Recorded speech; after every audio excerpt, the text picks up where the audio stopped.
गीता अध्याय 15 के श्लोक 16-17 में 3 प्रभु बताए हैं। ये 3 प्रभु कौन हैं? किस प्रभु की शरण में जाने के पश्चात जन्म और मरण समाप्त हो सकता है? 3 प्रभुओं में सबसे उत्तम परमात्मा कौन है? कैसा है? उसका क्या नाम है? इन सभी गूढ़ रहस्यों को जानने के लिए अवश्य सुनिए जगत गुरु तत्वदर्शी संत रामपाल जी महाराज के अमृत वचन। अब प्रसंग चल रहा है कि भजन करो उस रबदा जो दाता है कुल सबका। जैसे हम श्री ब्रह्मा जी, श्री विष्णु जी, श्री शिव जी की पूजाएं करते हैं तो इन भगवानों की स्थिति इस ज्ञान से पता चलेगा। अब क्या होता है कि जब भगवान शिव ने देखा कि अस्थि पिंजर भी नहीं रहा तेरे पास, फिर उसका मोह भंग हो गया। मोह भंग हुआ तो उसने सोचा कि ये हालत मेरी किस कारण से हुई। उसने अपनी सूझबूझ से ये ढूंढा, इसका कारण खोजा कि भी मैंने विवाह करवाया और पत्नी पर विश्वास किया। मेरी पत्नी ने मेरे से विश्वासघात किया, मेरे से पीछे से जाकर के पर पुरुष से इसने बात की और अन्य रूप धारण कर लिया। ये कुछ भी कर सकती थी, जिस कारण से वो अक्षुब्ध हो गया और उससे बात करनी बंद कर दी कि मैं तेरे ऊपर बहुत विश्वास करता था, तो भी विश्वासघातन निकली, तो मैं किस पे विश्वास करूं। इस निष्कर्ष से भगवान शिव ने सोचा कि मैंने विवाह करवाया तो पत्नी में मोह हुआ और पत्नी बेवफा निकली। अब ऐसा यत्न करूं कि मेरे अंदर ये काम वासना समाप्त हो जाए, जिस कारण से मुझे विवाह की आवश्यकता पड़ी।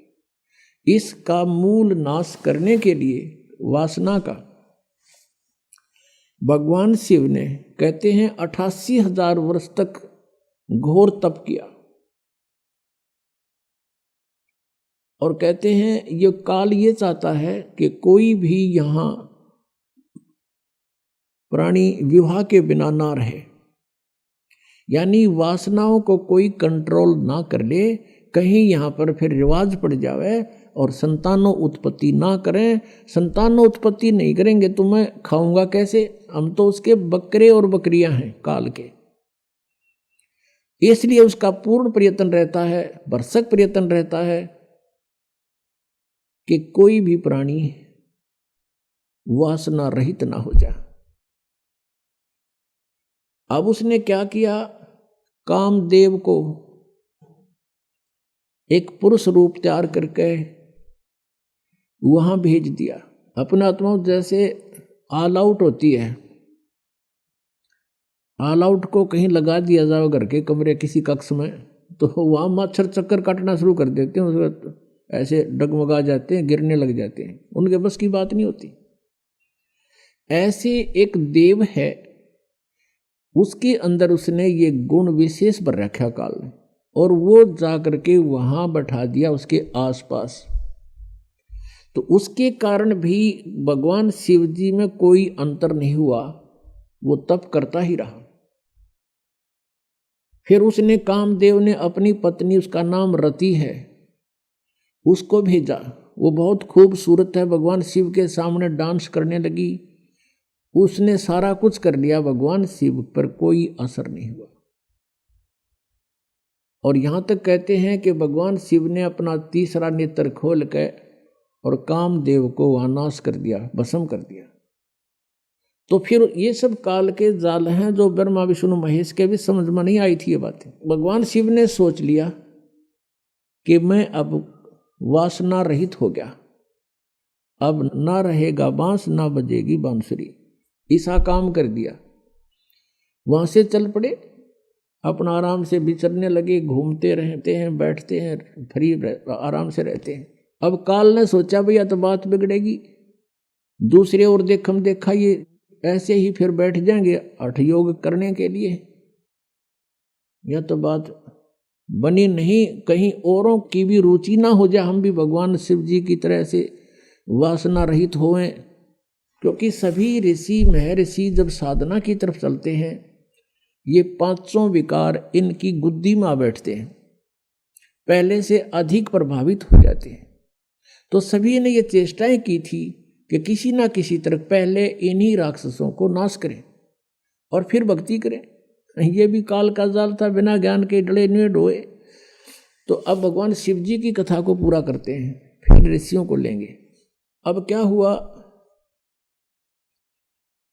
अब काल ने ब्रह्म ने सोचा, ये और व्यक्ति नो सोच बैठेंगे ऋषि महर्षि, भगवान शिव ने तो कर दिया काम, ये तो वासना रहित हो गया और हम पीछे रह गए, कहीं वो विद्या समाधि लावें, इस तो पहला कर दूं काम।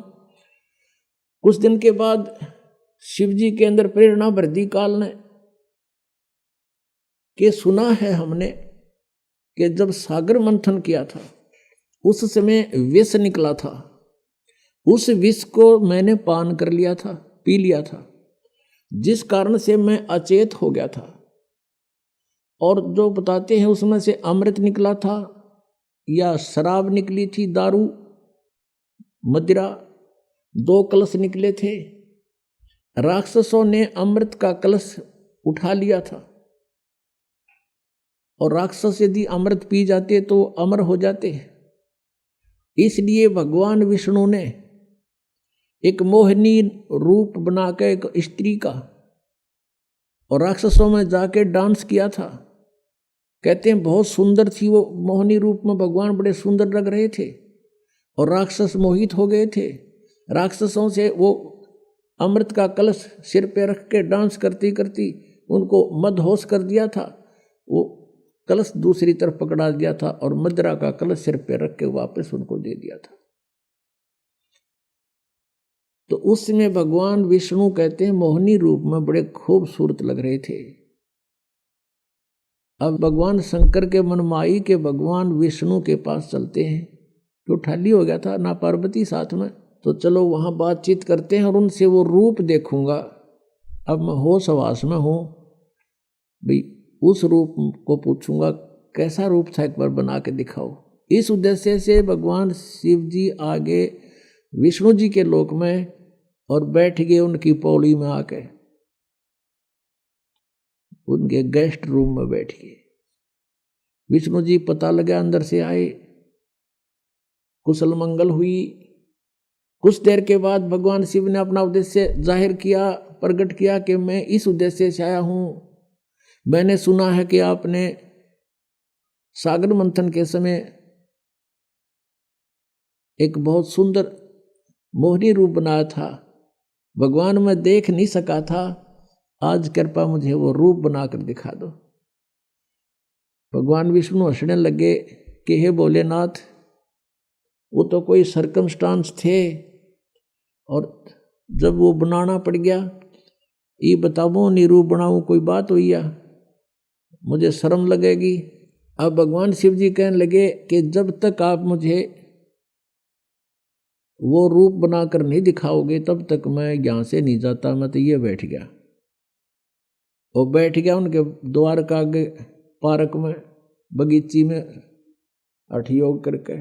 भगवान विष्णु ने सोचा कि 88,000 वर्ष तक उड़ा बैठ के आ गए, अरे भी इसने आड़े चमटा गाड़ दिया, ये उठे नहीं।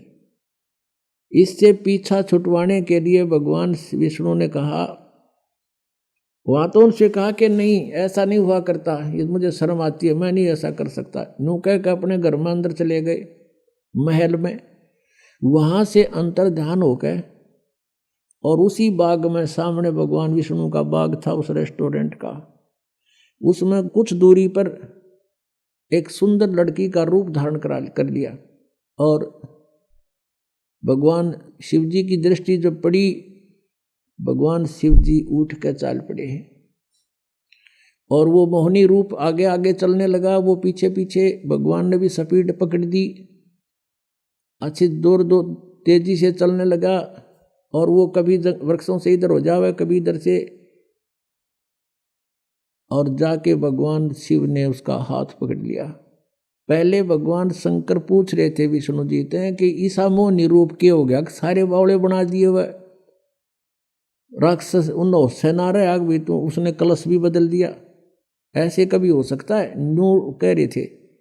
तो जब उसने देखा भगवान शिव जी नो सीधे चल पड़े, लड़की तो ऐसे ऐसे चल रही है छड़ों से कांटों से बच के, और भगवान शिव जी सीधा कांटा में गौ लिया बाईपास। और जाकर उस लड़की का हाथ पकड़ लिया। जो ही उसने हाथ छुआ उसी समय भगवान विष्णु जी अपने रूप में खड़े हो गए और हंसने लगे। अग भोलेनाथ उनको न्यो मूर्ख बना दिया जैसे इतने काटे भी ना दिखे, माँ छड़िया में कहा गया सीधा। और उधर से वह वासना कित गई, 88,000 वर्ष डरे ढोकाया तू, कहाँ गई वो साधना तेरी। इसके विषय में परमेश्वर कबीर जी कहते हैं, जैसे अग्न काष्ठ के माही है व्यापक पर दिखे नाही, ऐसे कामदेव पर चंडा व्यापक सकल दीप नौखंडा। कि जैसे अग्नि काष्ठ के अंदर लकड़ी में विद्यमान है पर दिखाई नहीं दे रही, ऐसे ही ये वासना आपके प्रत्येक प्राणी के अंदर विद्यमान है। और जब ही इसको थोड़ी सी भी कहीं से आंच मिल जाएगी, आग ज्यों की त्यों है। परमेश्वर कहते हैं जिन साधनाओं को तुम कर रहे हो, इनके आधार से विकार मरे मत जानियो। जैसे भूबल में आग, जैसे गोस्सा होता उपले, या कोई अग्नि को जो लकड़ी जल जाती है धंधकती रह जाती है, उसको अंगार बोलते हैं।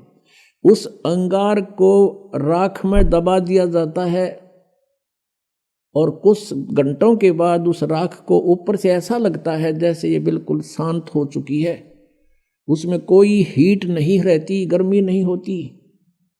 और जब उसको निकाला जाता है तो वो आग, वो लकड़ी पहले से भी अधिक तेज मिलती है, धंधकती मिलती है, वो कोयला। तो यहाँ परमात्मा कहते हैं जो साधनाएं तुम करते हो ये व्यर्थ प्रयत्न डले ढो रहे हो। विकार मरे मत जानियो, जो भूबड़ में आग, ये थोड़े से दिन शांत हो जाते हैं और जब भी अवसर आता है ये नो के नो एज इट इज मिलते हैं। इनका तरीका बताया परमात्मा ने, जो हम साधना बताएं और ज्ञान आधार से ये आपके जो विकार हैं ये शांत हो जाएंगे और धीरे धीरे ये बिल्कुल नॉर्मलाइज हो जाएंगे। खत्म नहीं होते लेकिन नॉर्मलाइज हो जाएंगे और ज्ञान के रस्से से ये बांध दिए जाएंगे, फिर ये हिल नहीं सकते।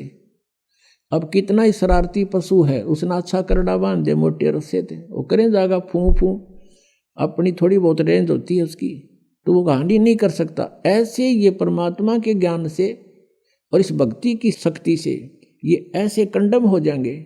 ये बकवास करेगा, मन की आदत है, क्योंकि किस ब्रह्मांड का स्वामी है, लेकिन इस ज्ञान रूपी रस्से से ये इतना तगड़ा बांध दिया जाता है, ये अपनी मर्यादा को लांघ नहीं सकेगा।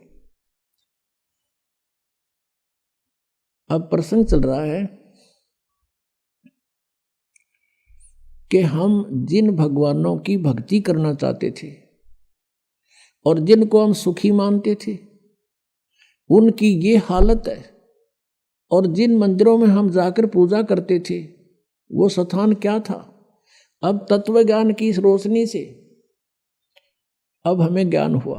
अब जैसे कोई भी साधक है, क्योंकि ये आत्मा जब से भगवान से बिछड़ी है, कुछ ही समय के बाद इसको उसकी आवश्यकता महसूस होगी थी,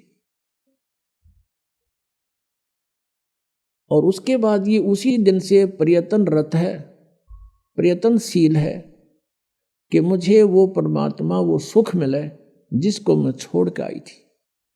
तो यहाँ के इस झूठे सुख को इस काल ने आधार बता दिया। कबीर साहब कहते हैं, झूठे सुख को सुख कहे ये मान रहा मन मोदे, ये सकल तभी ना काल का भाई, कुछ मुख में कुछ गोद। झूठे सुख को सुख कहे। झूठा सुख क्या है? पुत्र हो जा, पुत्री होगी, एक कार हो, एक कोठी हो जा, और फिर कोई पोस्ट मिले, या तो कोई अधिकारी ऊंचा बन जाऊं, या फिर कोई एमएलए, एमपी, मंत्री, मुख्यमंत्री, प्रधानमंत्री बनूं, ये आशा रहती है। अब परमात्मा कहते हैं यहाँ 21 ब्रह्मांड में जिस तरीके से तू सुख ढूंढ रहा है, इस सुख नहीं है। और सुख भी कैसे होगा? जिन वस्तुओं को तू संग्रह करके प्राप्त करने की इच्छा से और संग्रह करता है वो सुखदायी नहीं है। निर्धन सोचता है धनवान सुखी, धनवान को स्वप्न में भी सुख नहीं है। उसका बहुत बड़ा व्यवसाय होता है, पता नहीं कहाँ घाटा हो रहा है, कहीं लाभ हो रहा है। रात और दिन उसी चिंता में, टेंशन में वो सो जाता है, नींद भी नहीं आती है, फिर उठ जाता है। अब धनवान सोचता है ये राजा लोग सुखी होंगे, मंत्री, मुख्यमंत्री, प्रधानमंत्री, एमएलए, एमपी, इनको स्वप्न में भी सुख नहीं है।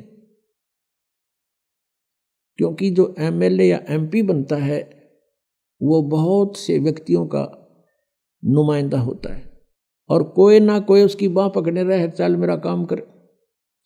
दिन में 100 आदमी जावेंगे तो 100 झूठ बोलनी पड़ेंगी उसने, वो इतना किस किस के काम करा देगा। और बैठा होगा घर, फोन पर कह देगा, कह दो बाहर जा रहा है, यानी टेंशन रहित नहीं हो सकता। यही स्थिति मंत्री और मुख्यमंत्री, प्रधानमंत्री की जानो तो यहाँ जीव सुखी नहीं और पिछले पुण्य का नाश कर रहे हैं अपने का। ये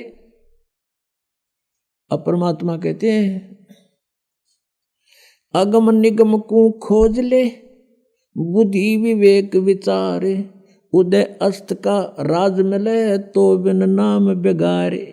ओए होए, तुम देख एमएलए एमपी सरपंच बन गए, इसम का पीटन लग गए। कहते हैं उदय अस्त का राज तुम्हें दे दे और यदि ये भक्ति तुम्हारे पास नहीं है तो तुम बेगार कर रहे हो। बेगार, बेगार की परिभाषा बताते हैं। एक समय एक टेम्पू वाला प्रतिदिन सवारी लेने आता था, वो एक दिन नहीं आया। अगले दिन उसके साथियों ने पूछा कि दूसरे जो टेम्पू वाले थे कि कल नहीं आया, क्या कारण था, कुशल तो है? उसने बताया कल मैं बेगार में फंस गया था। आज से 40 वर्ष पहले की बात है। उस समय क्या होता था, पुलिस वालों के पास कन्वेंस नहीं होते थे थानों में, और वो किसी ऐसे ही ट्रैफिक में से किसी की कोई जीप पकड़ दी या कोई बड़ा 3 व्हीलर था वो पकड़ लिया, उसको ले गए कहीं रेड लगाने के लिए, मुर्जिम पकड़ने के लिए, या कहीं उन्होंने छापा मारना होता है, रेड डालनी होती है, वहाँ ले गए। तो उस दिन क्या होता है, उसको 4 बजे उठा लिया सुबह और ले गए इधर के उधर, उधर के उधर, चलो वहाँ चलो वहाँ। और वो तेल भी अपने पल्ले से डाल रहा है, खाना भी अपने पल्ले से खा रहा है और 1 मिनट की फुर्सत नहीं, सारा दिन इधर चल उधर चल। रात के 12 बजे छोड़ा तो सुबह बता रहा था कल मैं बेगार में फंस गया, 200 रुपये का नाश हो गया। उस समय 200 रुपये आज के 20,000 रुपये, समझ लो कि 20,000 रुपये घर तक खर्च कराया और 1 मिनट की फुर्सत नहीं, चलो चलो रही, रेल बनी रही मेरी, और 200 रुपये भी अपने पल्ले से बर्बाद कर दिया, पूंजी भी नष्ट करी। इसको बेगार बोलते हैं, यानी इनकम हुई नहीं और खर्चा खूब, 1 मिनट चैन नहीं, समय नहीं, कहीं भी रेस्ट नहीं। तो ऐसे ये उदय अस्त का राज भी किसी को मिल जाए पूरी पृथ्वी का, वो राजा भी ऐसे बेगार कर रहा है क्योंकि वो अपनी पिछली पूंजी को बर्बाद कर रहा है और चैन 1 मिनट की नहीं उसने। पुण्यात्मा, हम सुख की परिभाषा ही भूल चुके हैं। एक व्यक्ति के 3 बेटे थे, एक की मृत्यु होगी। अब वो रोए बेचारा, उसको सांत्वना देने के लिए आए। उनमें से एक व्यक्ति ऐसा भी था जिसका एक का पुत्र था और उसकी मृत्यु भी 3 वर्ष पहले, 4 वर्ष पहले हो चुकी थी। तो उन्होंने बताया, वो सांत्वना व्यक्त करने वालों ने, कि भाई अब कुछ नहीं बनने वाला, संतोष करो, देखो इसका इकलौता पुत्र था, वो भी मृत्यु को प्राप्त हो गया, इसने भी संतुष्टि कर ली, सब्र करो। उस व्यक्ति को जिसके 3 पुत्रों में से एक की मृत्यु हुई थी, राहत की सांस ली, रोना भी बंद कर दिया और फिर क्या सोचता है कि हे भगवान, इससे तो मैं ही अच्छा हूं, इससे तो मैं ही सुखी हूं, मेरा तो 2 और बच गए हैं, इसका तो एक ही था और वही मृत्यु को प्राप्त। बताओ इससे उसने क्या मिल गया? क्या वो लड़का जीवित हो गया? तो ऐसे हमने अपना इस सुख की परिभाषा बदलनी पड़ रही है मजबूरी में। एक व्यक्ति कह रहा था कि मेरी पुत्री का जन्म हुआ, जन्म होते ही उसके गुदा नहीं थी, बड़ा चिंतित हुआ, खाना पीना छूट गया, इतनी टेंशन पूछो मत। हम ले गए मेडिकल में, सरकारी हॉस्पिटल पीजीआई में, उन्होंने एडमिट कर ली लड़की। वहाँ देखा 4 केस और थे ऐसे ही। फिर मुझे संतुष्टि होगी, ओहो चलो ये और भी है ऐसे ही। बताओ उसकी लड़की का कौन सी गुदा लाएगी उनको देखने थे। तो ये हमने न्यू देख लिया, और दुखी है तो हमने कोई चिंता नहीं, हम भी दुखी हैं, तो वो दुख को सुख मान लिया। तो परमात्मा कहते हैं झूठे सुख को सुख है ये मान रहा मनमोद, और ये सकल चबीना काल का, और कुछ मुख में कुछ गोद। अब परमात्मा कहते हैं जहां तुम जिस लोक में और जिन स्वर्गों में तुम सुख खोजने चले हो वहां सुख नहीं है। परमात्मा कहते हैं आगे गए ना बावड़े, रहते भी सब जान, बिन साहेब की बंदगी कहीं ठोर ठिकाना ना। कि जो पहले चले गए तुम्हारे यहां से, उन्होंने तो आके तुम्हें कुछ बताया ना, हमारी केबरन मैटी हुई, और बाकी बच रही है भी ऐसे ही चले जाएंगे। बिन साहेब की बंदगी भक्ति की तो ठोर ठिकाना ना। क्या बताते परमात्मा? जैसे मोती ओस का ऐसी तेरी आवे, गरीब दास करो बंदगी भाई बहोर ना ऐसा दाव। अब जैसे आप जी का मनुष्य जीवन है, मनुष्य जीवन में किसी ने पुण्य भक्ति की, पुण्य के साथ यहाँ पाप भी साथ डिपॉजिट होते हैं, पुण्य कम बनते हैं पाप ज्यादा बनते हैं। ये ऐसे अक्षेत्र में आप रह रहे हो। जैसे आप जी यहाँ ऐसा स्थान है, जैसे एक कोई फील्ड होता है, खेत है, और उसमें कुछ भी ना जो है, ना उसकी गुडाई करो ना उसको संवारो, उसमें अपने आप घास फूस अड़ंगा कुबाड़ इतना उग जाएगा दिखे नहीं धरती, और उसमें हमने खाने योग्य अपना अन्न प्राप्त करने के लिए, कनक बीजने के लिए उसमें कितनी मेहनत करनी पड़ा है। पहले तो अड़ंगा काटना, फिर उसको हल या ट्रैक्टर से गुडाई करनी, जो उसको बाना, और फिर उसमें खर्चा लग गया, मेहनत और परिश्रम लग गया, और फिर उसमें खाद बीज डाला वो भी पैसे से, खाद डाला वो भी बोल, फिर सिंचाई करी उसका भी टैक्स, यानी इतना कुछ खर्चा करके जब वो 2 दाने प्राप्त हुए, और वो घास आप पर जाम गया, उसमें डंगा जिसकी कति आवश्यकता नहीं थी। तो ये ऐसा क्षेत्र है जहां हम रह रहे हैं। परमात्मा कहते हैं पृथ्वी ऊपर पगजो धारे, और करोड़ जीव एक दिन में मारे, हरी भांति पृथ्वी के रंगा, अंत कोट जीव उड़े पतंगा, जो चौका तुम देवो नेता, सत्य ब्राह्मण की है हत्या। ब्राह्मण सेंस हत्या जो हुई, जल स्नान कर तो सोई, खान पान में दमन प्राणी, और कैसे पाओ तुम मोक्ष निशानी। कि एक तरफ तुम पुण्य कर रहे हो, इसके पैरेलल आपके पाप भी हो रहे हैं, और आप जी को दोनों का ही भोग प्राप्त होगा। आपके पुण्य अलग से लिखे जाते हैं और पाप अलग से लिखे जाते हैं। आप पुण्य के आधार से स्वर्ग गए,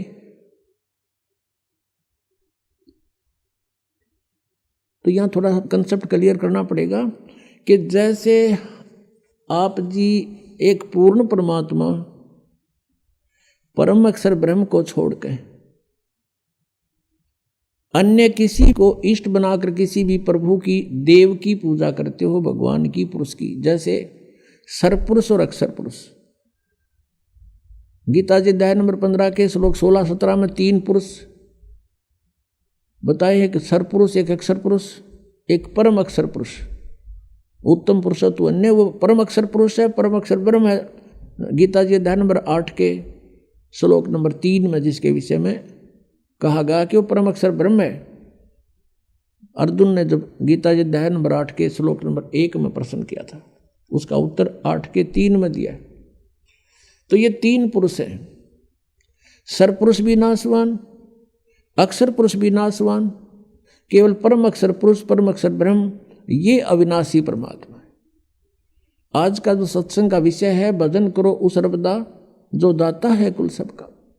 अब ये कंसेप्ट क्लियर करने के लिए सारा कुछ इतिहास जीवनी सुनाई जा रही है। अब सरपुरुष भी नाशवान, अक्षर पुरुष की भी क्लियर स्थिति है कि ये भी अविनाशी नहीं, बेशक नाम इसका अक्षर पुरुष है, और वो परमात्मा तो अन्य ही है। गीता जी अध्याय नंबर 15 के श्लोक 17 में उसकी भक्ति करने से उस परमेश्वर के नाम में इतनी शक्ति है, उस सत्य नाम में, सच्चे नाम में जो 2 अक्षर का होता है, कि हमारे सभी पापों का वो नाश कर देती है। और अन्य भगवान से श्री विष्णु जी, श्री ब्रह्मा जी, श्री शिव जी, और से ब्रह्म सरपुरुष और अक्षर पुरुष, ब्रह्म और ये परब्रह्म कहते हैं अक्षर पुरुष को, इनकी भक्ति से पाप नाश नहीं हो सकते। वर्क डन सभी को मिलेगा, जो किया है वो फल अवश्य प्राप्त होगा, पाप भी मिलेगा, पुण्य भी मिलेगा। इसलिए उन भगवानों की भक्ति से जीव सुखी नहीं हो सकता, क्योंकि अगर पुण्य के कारण कहीं स्वर्ग में 2 घंटे रुक आए तो बाकी 20 घंटे उन पापों को भोगना पड़ेगा। इतने अत्यधिक पाप बनते हैं। पुण्य तो करने से बनते हैं और पाप अपने आप बनते हैं यहाँ पर। अब प्रसंग क्या है, अब कारण क्या है कि जैसे किसी ने लाइसेंस बनवा रखा है, ड्राइविंग लाइसेंस यानी गाड़ी चालक का लाइसेंस बनवा रखा है, सर्टिफिकेट, तो वो गाड़ी चलाता है, यदि उससे दुर्घटना हो जाती है तो वो 90% बरी है कि भी ये ट्रेंड आदमी है, ये अनजान नहीं था, इत्फाक से दुर्घटना होगी, किसी दूसरे की भी गलती से हो सकती है। तो इसलिए इसको निर्दोष साबित कर दिया जाता है। और जिसके पास लाइसेंस है, नहीं गाड़ी चला रहा है, उससे दुर्घटना हो जाती है तो सीधा अंदर जेल में होता है वो, उसका कोई विकल्प नहीं। उससे कोई मृत्यु हो जा गाड़ी के नीचे, उसका कोई विकल्प नहीं बचा होगा। तो ऐसे जो बगैर गुरु के यानी लाइसेंस बनवाए अधिकारी के बिना अधिकारी होते हैं, ये सभी नहीं होते। अब जैसे राजा परीक्षित को सर्प ने डसना था और बताया गया उसको कि किसी को गुरु बना और उससे श्रीमद् भागवत की कथा सुन। अब वहाँ पर उसके लेखक भी बैठे थे, व्यास जी, उसने भी गुरु बनने से इनकार कर दिया और पाठ कथा करने से भी इनकार कर दिया, क्योंकि वो अधिकारी नहीं थे और अधिकारी और 7वें दिन परिणाम आना था उसका। इसलिए सब पीछे को खिसक गए कि नहीं, हम गुरु पद योग्य नहीं है। तो कहाँ से?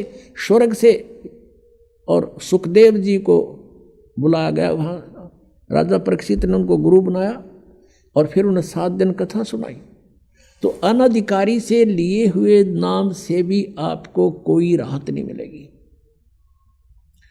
अधिकारी से लिए हुए नाम से भी आपको राहत मिल सकती है कि इच्छा कर मारे नहीं, बिन इच्छा मर जा। लेकिन आपके संचित कर्म बहुत होते हैं। अब इन भगवानों की साधना से, चाहे आपने गुरु बनाकर भी कर रखे हैं, तो भी आपके पाप डिपॉजिट अलग से होंगे ही होंगे। यहाँ का विधान है, जैसे कर्म करेगा वैसे फल मिलेंगे। केवल एक परमात्मा है, परम अक्षर ब्रह्म, उसकी भक्ति करने से और उसके अधिकारी संत से लाइसेंस बनवाने से यानी उपदेश ग्रहण करने से, दीक्षा लेने से आपके पाप नाश हो सकते हैं, और से नहीं। तो यहाँ प्रसंग है कि कहते हैं, जब ही सतनाम हृदय धरो भयो पाप को नाश। और जैसे चिंगारी अग्नि की भाई पड़े पुराने घास, करोड़ों टन सूखा घास फूस पड़ा हो और उसमें एक माचिस की सीख जला के लगा दे, सारे का नाश करके राख बना देती है। और चलती हवा उसको इधर उधर, आंधी तूफान उसको उठाकर फेंक देता कहीं का कहीं, वो अक्षेत्र क्लियर भी हो जाता है। ऐसे ही परमात्मा कहते हैं जैसे सूरज के आगे बदरा ऐसे कर्म छयारे, और प्रेम की पवन करे चित मन जन झलके तेज नयारे। प्रेम की पवन चलेगी जब परमात्मा के मंत्र के साथ, वो तो फूंक देगा, और फिर प्रेम की पवन और करे चित मन जन, भगवान में एक प्यार जागृत होगा, आंखों से आंसू चलेंगे। कहते फिर वो हवा फेंक देगी उस सारी राख को भी कहीं की कहीं पटक देगी।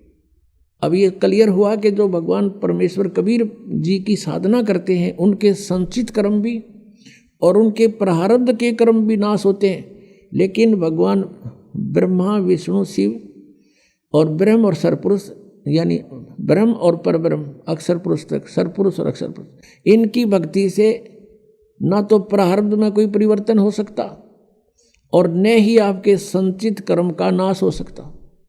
क्रियामान कर्म ज्ञान से कुछ बचाव हो जाता है, संतों का संग करने से, ज्ञान के समझने से कुछ पापों से, क्रियामान पापों से बच सकते हैं। जो कर रहे हैं उनसे कुछ फर्क पड़ जाता है, लेकिन प्रारब्ध में कोई परिवर्तन नहीं होता। जैसे भगवान श्री विष्णु जी को श्राप दिया था नारद जी ने भगवान से विष्णु रूप मांगा था, हरि रूप विवाह कराने के लिए, और विष्णु जी ने उनको यानी भगवान ने उनके बंदर का मुंह लगा दिया। जब नारद जी को पता चला कि तेरे साथ शरारत कर दी विष्णु जी ने, उसको श्राप दे दिया कि आज तूने मेरे को बंदर का मुंह लगाया। एक औरत के लिए आज मैं व्याकुल था, एक पूरा जीवन तू अपनी पत्नी के वियोग में बितावेगा। उसका श्राप का फल भी भगवान विष्णु ने श्री रामचंद्र रूप में भोगना पड़ा। और जो मुंह तूने मेरे लगाया है, इस मुंह के जैसे व्यक्ति यानी जीव तेरी मदद करेंगे। बंदरों ने उनकी मदद की।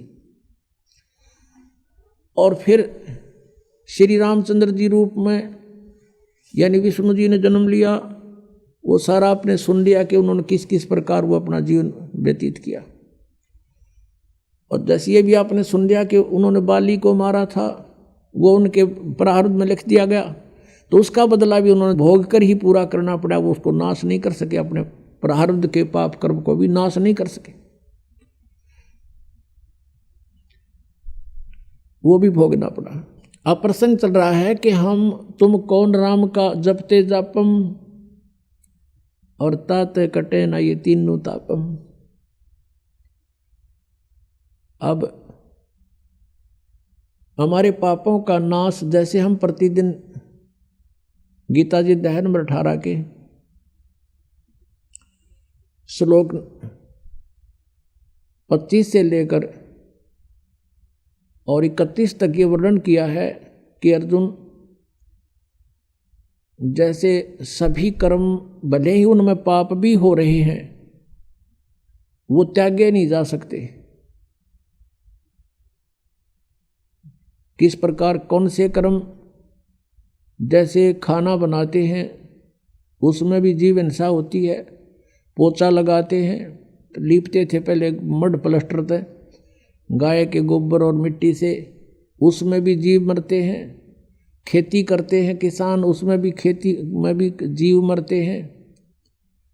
तो ये कर्म, जैसे व्यापारी व्यापार करता है उसमें भी जीव मरते हैं, कणक तोलते हैं और सौदा करने के लिए इधर उधर जाते हैं गाड़ियों में या वैसे पैदल, तो ये कर्म त्यागे नहीं जा सकते, ये कर्म होंगे ही होंगे। अब कहने का भाव है, अब ये कर्म तो त्यागे नहीं जाएंगे और ये होंगे ही होंगे और इनका भी पाप भी लगेगा। लेकिन जब हम पूर्ण परमात्मा से वो लाइसेंस बनवा लेंगे, यानी पूर्ण परमात्मा की शरण में, और उसके प्रतिनिधि से ड्राइविंग लाइसेंस अर्थात दीक्षा प्राप्त कर लेंगे, उसके बाद इन कर्मों का फल आपको भोगना नहीं पड़ेगा। उसमें परमात्मा ने बताया है कि इच्छा कर मारे नहीं और बिन इच्छा मर जा, कह कबीर तास का फिर पाप नहीं लगा। हम अपने उद्देश्य को लेकर के सफर कर रहे हैं। जैसे किसान खेत में जाता है, फिर हल जोतता है, यदि उसके पास ये नाम नहीं है, ये सच्चा नाम नहीं है, तो उसकी कहते हैं एक हलाई ज़्यादा से ज़्यादा 30 फुट चौड़ी और 200 फुट लंबी ला लो, 40 फुट चौड़ा और 200 फुट लंबा, ये एक क्षेत्र, इतने टुकड़े में एक हलाई में हाड़ी को, किसान को इतने पाप हो जाते हैं जैसे 1000 कसाईयों को लगते हैं। अब वो पाप उसके बैड अकाउंट में लिखे गए, फिर उसको पुण्य भी मिलता है किसान को, जैसे खेती बनी, उसमें से कनक झड़के जमीन पर गिरी, उसको जीव जंतु कुछ पक्षी खा रहे हैं, कुछ कीड़े मकोड़े उठा ले गए, बिलों में ले गए ठा के, तो उससे उसका पुण्य भी बना। वो तो पुण्य और पाप दोनों भोगे ही समाप्त होंगे, और फिर परमात्मा के नाम से हमें वो जो पाप हाली को नहीं लगेंगे, क्योंकि उसकी इच्छा वहाँ जीव मारना नहीं है। परमात्मा ने विधान बताया है कि ये अन्न खाओ तुम और ऐसे खेती करो। परमेश्वर ने अपने विधान में कहा था, एक किसान था और बैलगाड़ियों से ट्रांसपोर्ट का काम करता था। वो बहुत बड़ा धर्मात्मा, अच्छी पुण्यात्मा था, और उसके घर पे एक साधु रहता था, भक्त साधु, लाल कपड़े यानी संत वेशभूषा में, और वो किसान उसकी बहुत मदद करता था, बहुत सेवा करता था। अपने घर पर रख लिया उसको, वो कहीं बाहर देखा तो उसको घर ले आए कि महाराज हमारा पुण्य हो जाएगा, आपकी भक्ति बन जाएगी, आपको तो 2 रोटी चाहिए, हमें सेवा संत की मिल जाएगी। साधु सेवक था वो किसान। उसने अपने घर पे एक चौबारा बना रखा था, उस पर छोड़ दिया उस महात्मा को संत जानकर। वो खावा अपना बढ़िया रोटी और दरवाज़ा बंद करके कुंडी ला के न्यू का मन बोलियो मत शाम तक, और खा के सो जा। अच्छा बढ़िया माल उस किसान का। और एक दिन उसकी मृत्यु होनी थी, वो तो 2, 4, 10 साल में उसकी मृत्यु होगी। वो उस किसान का ही बैल उत्पन्न हो गया, उस बैल बनकर किसान का वो जो खाया था वो तो देना ही था उसने। वो बैल बनकर वहीं आ गया, किसी के जन्म लिया, किसान के गाय के, और बैल के योग हो गया 4-5 साल में।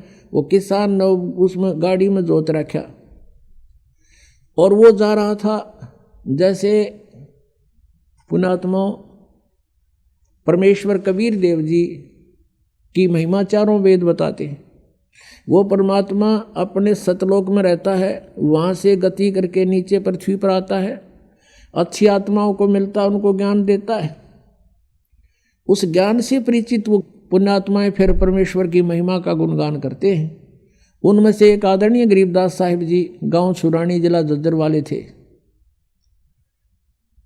ये बेरी गांव का किसान था, जिसके विषय में ये दास बता रहा है कि बेरी गांव है जिला झज्जर में, रोहतक से 20 किलोमीटर होगी लगभग।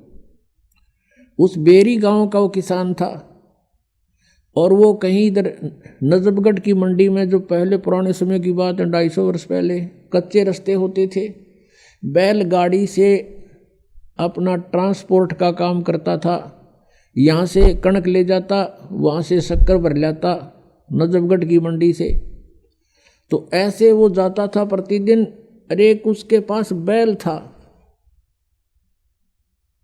गोरे से रंग का, और वो बैल चलता चलता गाड़ी में बैठ जाता था, चला नहीं था।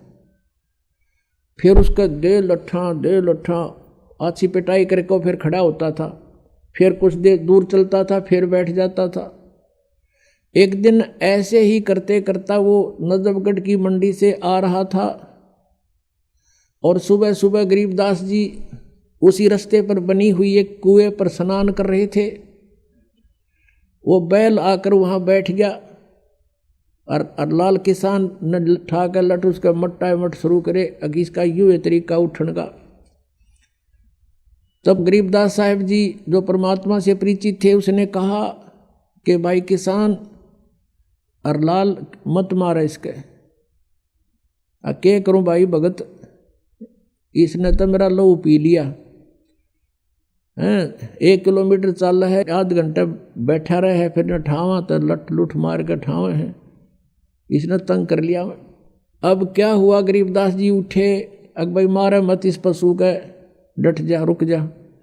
अब गरीबदास जी ने जाके कान में उसका कुछ फूंक सी मारी, क्योंकि वो तो परमात्मा से परिचित हो चुके थे। गरीबदास जी कहते हैं परमात्मा से मिलकर, परमात्मा के टच होने से, परमात्मा के ज्ञान से परिचित होने से परमात्मा की कृपा से उनमें शक्ति आ जाती है। और दिव्य दृष्टि गरीबदास जी की परमात्मा ने खोल रखी थी। अब उसके कान में गरीबदास जी ने कुछ बोला, बैल एकदम खड़ा हो गया और कह दिया भाई अकी मारिए मत इसके, ये रुकेगा नहीं। अब वो ले गया जोत के गाड़ी, उसका नाम पूछ लिया। गांव में जब छोटा सा गांव था, छोटानी 40-50 घर होंगे मुश्किल से। क्या नाम है आपका? कि गरीबदास नाम है मेरा भाई, और बलराम मेरे बाप का नाम है। अब वो बैल डटा नहीं डटा, वो तो जाकर पहुंच गया वहां पर। अगले दिन फिर 2-4 दिन के बाद फिर वापस चला, वो उसी तरह चला। अब सरलाल ने सोचा भाई यू आदमी कौन था, इसने के मंत्र मार दिया इस बैल के, यू तो सिद्ध पुरुष दिखा, कोई साधुओं की भूख उसने थी।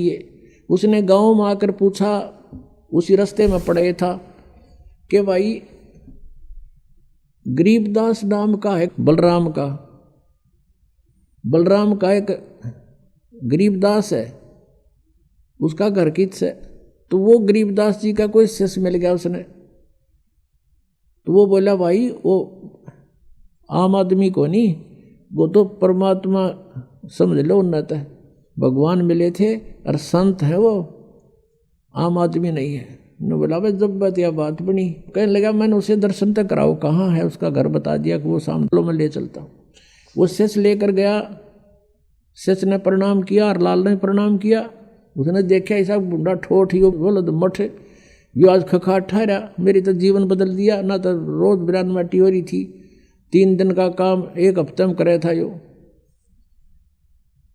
अब दूसरे बैल तभी आगे चले है। तब उसने पूछा कि हे महाराज जी, आपने इस बैल के जादू कर दिया? तब गरीबदास जी ने पूछा कि भाई एक बात बता, तेरे घर पर कोई बाबा जी रहा करता? अखां जी रहा करता, और आपने खूब गे चलवे खुआए चुरमे कर करके उसताई अखां जी खूब सेवा करी महात्मा की। उसने कहा मैंने भाई भक्ति ना करी, तेरा खा गया और सो गया। अब यू बैल वो बाबा जी है,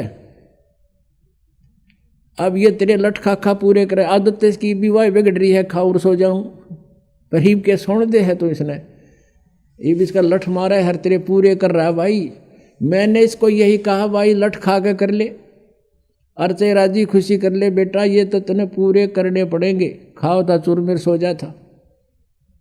तब इसका यह बात समझ में आ गई, भाई मेरी आज्ञा का पालन कर दिया, तेरे पूरे करेगा भी वो। पुण्य आत्माओं कहते हैं सत्संग की आधी घड़ी और परमात्मा कहते तप के वर्ष 1000 तो भी बराबर है नहीं, कहे कबीर विचार। अब देखो करे करावे साइया मन में लहर उठा, दादू सिरदर्दी के वो आप बगल हो जा। अब वो परमात्मा का शिष्य था, कभी किसी जन्म में ऐसे जो सर्कमस्टांस होते हैं परमेश्वर करता है। और उसने भक्ति करी कोई ना, फिर 84 लाख योनियों में जा फंसा। अब वहाँ भी उसको राहत दिला दी।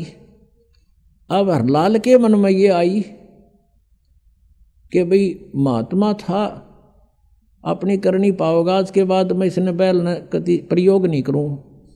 वापस ले जाके उसके बाद गाड़ी उड़े छोड़ दी, 9 की 9 बैलगाड़ी खाली कर लिया, दूसरा बैल मोल लिया, वो जोत दिया, पाछे बांध के घर ले गया, घर जाके अलग से बांध दिया, चारा चरावे पानी प्यावे, प्रयोग नहीं किया।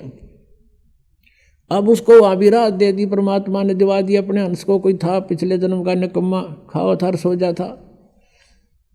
अब उसके बाद हरलाल ने सोची भाई इस महात्मा से तो कुछ ज्ञान सुनना चाहिए। फिर परमात्मा ने ज्ञान सुनाया, कोट जन्म तन भरमत हो गए, कुछ ना हाथ लगे रे, कुकर सुकर खरबा बोरे कौआ हंस बगारे, सारी कथा सुनाई। अब एकदम प्रभावित हो गया वो किसान हरलाल, और उनको ये कर्मों से परिचित कराया कि 1 अलाई और 1000 कसाई बराबर पाप लगा है। तो इस चीज़ से वो प्रभावित हुआ और कहने लगा भगवान मुझे तो अपने पास ही रख लो। गरीबदास जी से कहा। गरीबदास जी बोला भाई हमारा मार्ग अब ऐसे रखने का नहीं है, हम तो वो विधि बताते हैं जिससे तुझे पाप नहीं लगेगा। अब खेती करूं तो उसमें पाप लगे, हरलाल बोले, और ये गाड़ी बाहूं इसमें पाप लगे, आपने विधान बता दिया सारा। अब भगवान यूँ कर्म मेरे तत्व को ना, और मुझे अपने पास रख लो, आपकी सेवा कर दूंगा।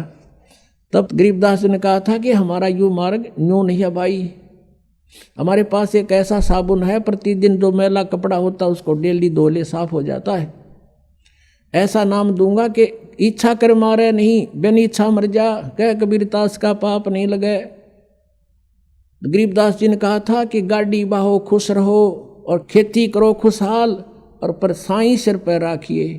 सही भगत हरलाल कि अपना काम भी कर और इस मंत्र का जाप रख, मर्यादा ना तोड़ना, तो सही भगत हो गया हरलाल, अपनी भक्ति कर। तो कहने का उद्देश्य ये है कि जो ये परमात्मा की भक्ति की सही मंत्र आपको मिल जाएंगे, फिर आपने दैनिक कर्म छोड़े नहीं जा सकते, इनको त्यागा नहीं जा सकता, इनके पाप भी नहीं लगेंगे, आप जी को नहीं लगेंगे। और इस मंत्र के अतिरिक्त चाहे कोई कबीर पंथी भी अन्य कोई कबीर साहिब की शरण ग्रहण करवा रहा है, वो नकली है, उसमें ओट मालिक की उनको नहीं है।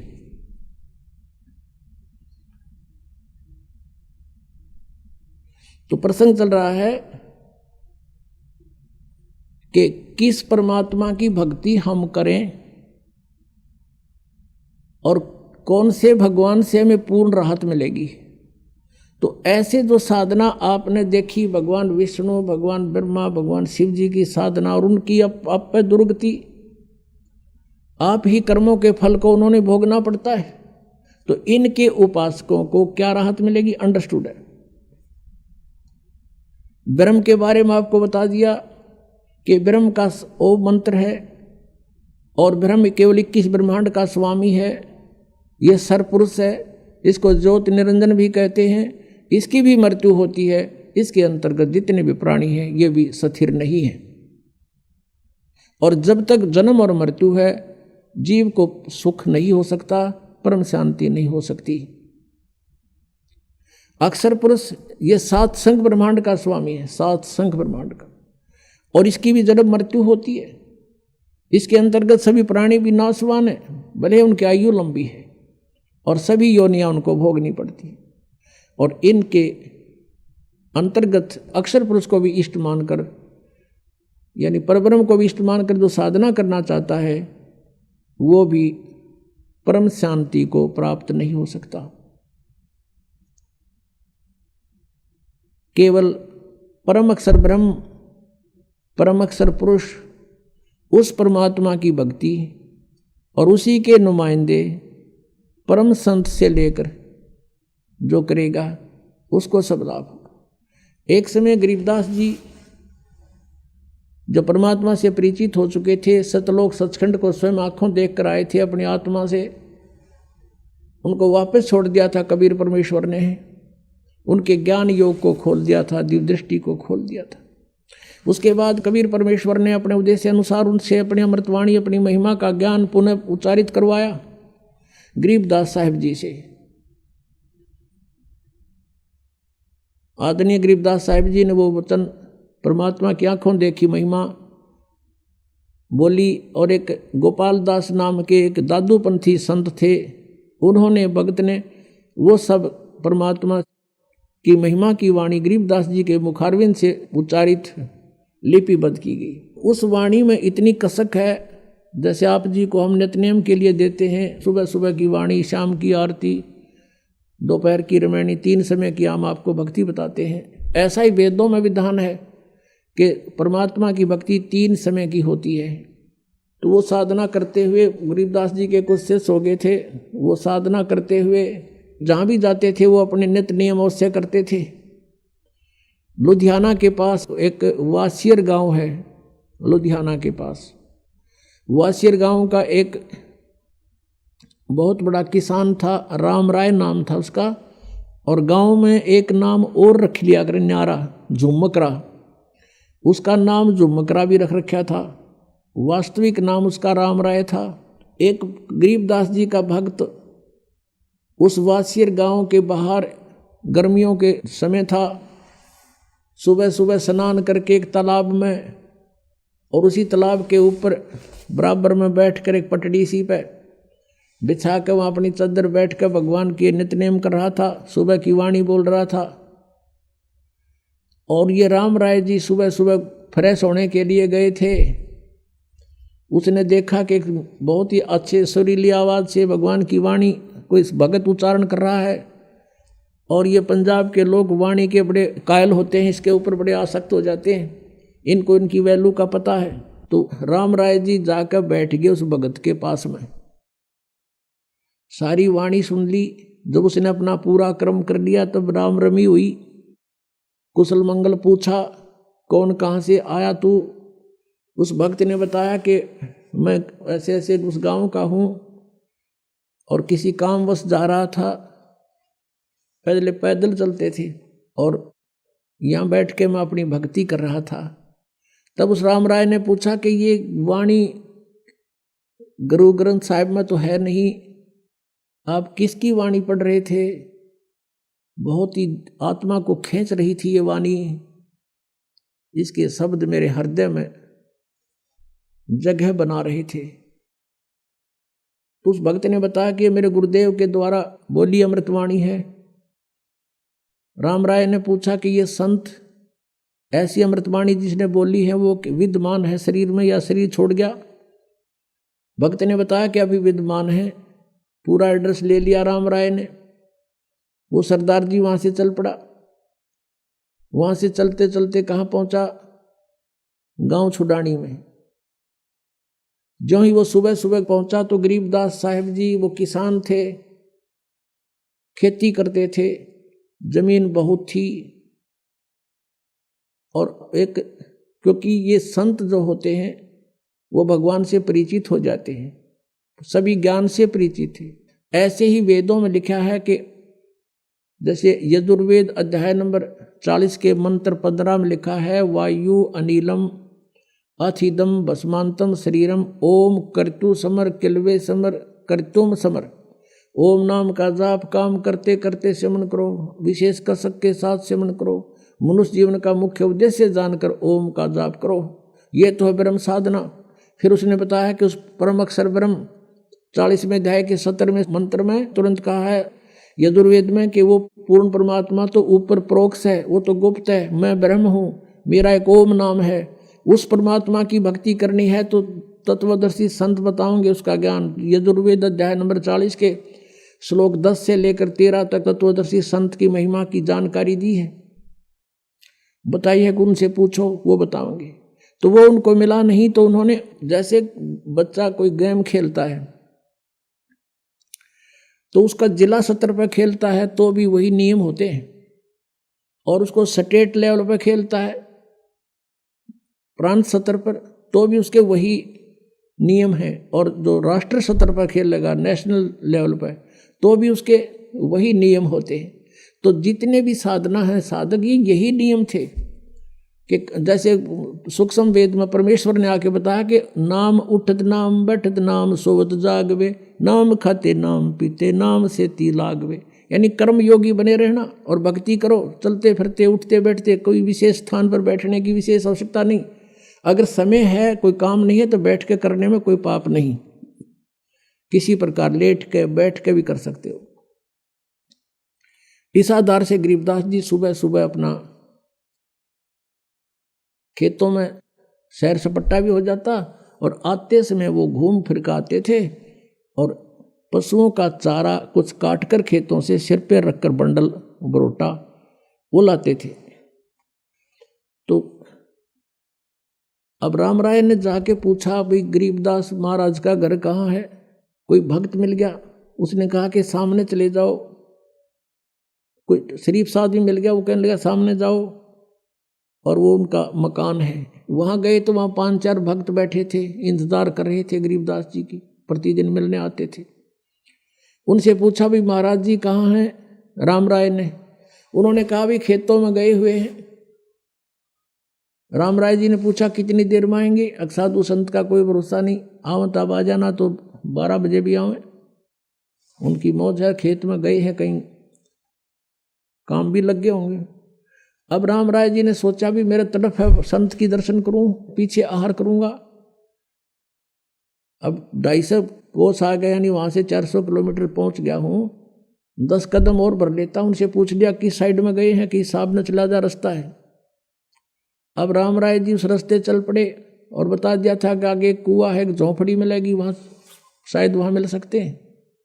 उसने सोचा चल इतनी दूर आया हूं, साधु के दर्शन करके आहार करूंगा। आगे से क्या देखा, गरीबदास जी आ रहे हैं, सिर पे पशुओं का चारा लेकर, बरोटा ज्वार का, किसान रूप में। वो तो एक सिंपल जैसी वेशभूषा हरियाणा की थी, धोती और कुर्ता, उसी में अपना आ रहे थे। और राम राय जी का दृष्टिकोण था कि साधु संत पावेगा, या तो गल में माला होगी, बड़ी बड़ी जटा होगी, दाढ़ी बढ़ रही होगी, राख रमा रखी होगी शरीर के ऊपर, हाथ में चमटा होगा, या कति लाल कपड़े होंगे, मुंड मुंडा रखा होगा, तिलक ला रखे होंगे। इस इमेजन से उसने अपने हिसाब से ऐसा इमेजन बना रखा था कि साधु ही साफ पाओगा। उधर से अंतर्यामी थे गरीबदास जी, वो जान गए भगत आवे है। भगत ने पूछा राम राय ने उससे, गरीबदास जी से, कि भाई किसान, मैंने महात्मा गरीबदास जी से मिलना है। वो कहाँ से मिलेंगे, आपने देखा? इधर बताया कि इधर आए हुए हैं। गरीबदास जी कहने लगे कि आजा भाई मेरे साथ, मैं मिलाऊंगा गरीबदास जी से,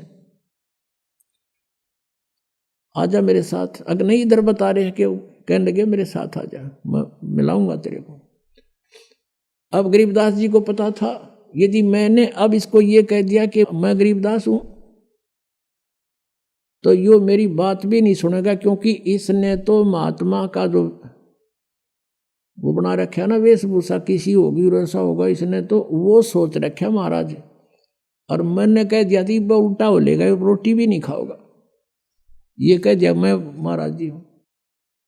वापस आ गए, वहां भगत बैठे थे। गरीबदास जी तो आते देखा, सब खड़े हो गए। किसी ने उनका चारा लिया, सिर से उतारा, दंडोत प्रणाम करी, और भक्तों ने पूरा सत्कार दिया अपने गुरुदेव को। अब वो राम राय खड़ा खड़ा देख रहा है, भाई यूं कौन है, क्या बात है ये, इसको आदमी दंडोत प्रणाम कर रहे, तो सिंपल सा आदमी है मेरे जैसा। और गरीबदास जी के 1400 एकड़ जमीन थी उस समय, 1400 किले। उधर से राम राय भी एक अच्छा जमींदार था, 500-600 एकड़ जमीन उसके भी थी, किसान था वो भी, सरदार जी। अब उसने सोचा यूं किसान बताओ अच्छी जमीन है इसके, अभी सुना मैंने, और बैल बाल बांध रखे। इन्हें सोचा यूं मेरे कैसा किसान है, इसके ये मजदूर होंगे जो इसको प्रणाम करें। अब उसने पूछा रे ये कौन है भाई? उन्होंने बताया गरीबदास जी के शिष्यों ने कि महाराज हैं गरीबदास जी, ये बड़े महापुरुष से पहुंचे हुए। अब राम राय बैठ गया जमीन के ऊपर, कलेजा पकड़ के, अगी इतनी दूर आया और खोदा पाड़ और पाई चुया, यू महाराज जी पाया, देख मेरे कैसा किसान रहता रहा जो भाई। अब वो अंतर्यामी थे गरीबदास जी, उसकी सारी देख रहे थे। यो भगत तो फ्यूज हो गया।